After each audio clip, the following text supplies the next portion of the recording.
চলো দেখে নেওয়া যাক আজকে আমাদের কি খাবার। ভাত, ডাল, ডিম ভাজি আর হচ্ছে কি বলো তোমার না, চাটনি। দেখেছ আমাদের খাবার আজকে। দাঁড়াও, তোমরা কে কে ভাতের সঙ্গে ডালের সঙ্গে? আমি পারবো তা ঘুরতে। ও মামা আমি তো পারবো। কি আমি এই যে ভাত করতে।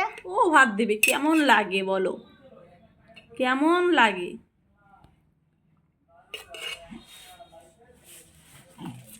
দেখি পিছনে বসো, আরো একটু পিছনে বসো। এখন এই যে ডাল দাও। এটা তোমার ভাত। ডাল দাও তো একটু। ডাল দিতে বলছে ওকে। ডালের মধ্যে ছিম খেতে কে কে পছন্দ করো? তোমাকে ছিম দেবো? হ্যাঁ। তুমি তো খেতেই পারবো না, আমি জানি। ও মা এখন এই যে একটু ডাল দাও তো। কি খাবো না দাও না মা, কি খাবো না দাও। ও মামা চলো তাহলে খাওয়া যাক, ঠিক আছে।